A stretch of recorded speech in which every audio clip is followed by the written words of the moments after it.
各界監管公共事業聯委會嘅發言人劉千石就話：以前每逢有市民反對專利公司嘅利潤管制計劃，話政府唔能夠監察到佢哋管理不善嘅問題，政府就會以唔能夠過分干預私人企業做理由嚟辯護。其實政府一解釋到個監察問題咧，就即係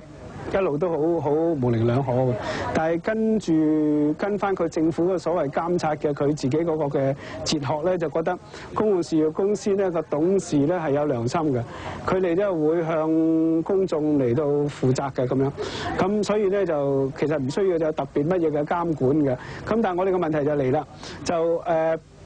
當呢個嘅公司嘅董事嘅時候，佢同時又向股東，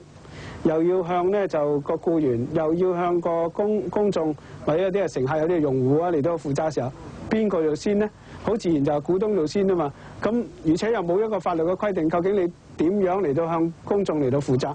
不過事實上，以中巴嘅董事局為例，一共9位成員，咁相對嚟講，政府委任嘅2位董事呢，喺董事局就佔少數。中巴入邊嘅人可能票數多好多啦，譬如成7票咁多都唔定。咁嘅時候咧，就當然你嗰個發言權比例上嚟講唔係咁大，但係就起咗一個作用，就係呢個屬於係協調同埋溝通嘅作用喺度。即係起碼咧，你有政府代表入邊咧，就知道佢嗰個公司嗰個決策層面係講乜嘢、想乜嘢，佢嗰個路向係乜嘢。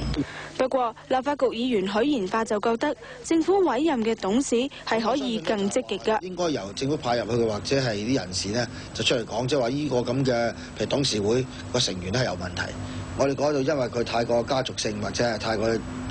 偏激嘅，就喺一邊走。咁我哋應該將啲嘢呢，正話我第一個提議呢，就可以帶翻嚟政府部門自己研究，同埋睇下政府向嗰間公司施壓力。另外一方面呢，就可以帶翻嚟俾我哋兩局嘅議員呢，睇我哋關心嘅事務同埋小組呢，去跟進呢啲事幹。甚至我相信呢啲事幹因為係大眾嘅事幹，如果我想講出嚟嘅話呢，社會有咗共鳴呢，我覺得任何嘅公司都唔能夠完全唔處理呢件事幹。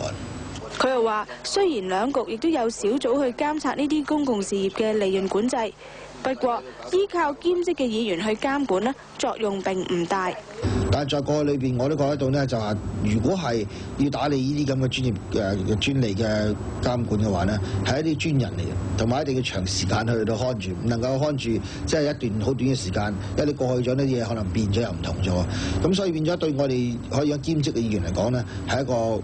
個負累，一個重擔，係我哋好容易即係唔能夠做得到最完美嘅。但係我哋認為政府應該有專才嘅人呢，應該可以做得到。咁所以啲專才人呢，就唔能夠話有事件發生嘅時候呢，就唔關我哋事，因為我哋覺得到呢，佢哋被請翻嚟呢，係做呢啲嘅事幹，係為大眾去做嘅。咁所以變咗，我覺得政府嗰方面呢，要負責重啲啦。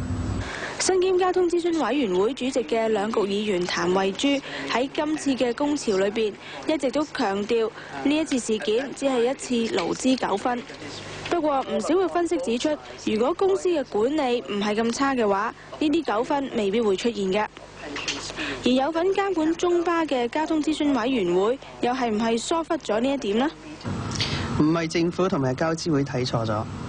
一向我哋對中巴內部有啲咩管理問題，唔單止好關注，同時不停咁樣督促。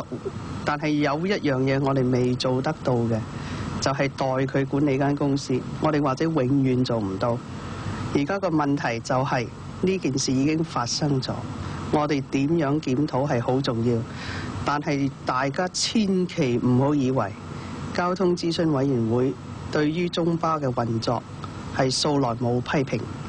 交諮會始終都係一個提意見嘅機構，係一個諮詢嘅架構，佢冇權力嘅嚇。亦加上咧，就佢哋本身雖然有啲專家喺度，但係仍然咧係一啲只係以市民大眾利益為前提咧，係提供一啲意見，係透過運輸署嘅整理同埋佢嗰個作為一個中介嘅角色，去交俾唔同嘅運輸機構。經過2年嘅罷工，中巴嘅資方終於作出讓步，同勞方再開談判。而交通諮詢委員會主席譚慧珠亦都提出要加強對公共事業嘅監管，甚至建議用立法罰款嘅手段嚟避免呢啲公營機構管理不善。咁中巴嘅工潮雖然係結束咗，不過睇嚟係咪監管同埋點樣做得到呢？就要等政府嘅行動啦。時間差唔多啦噃。係啊，咁要下星期先同大家再見啦。再見。咁而家可以繼續傾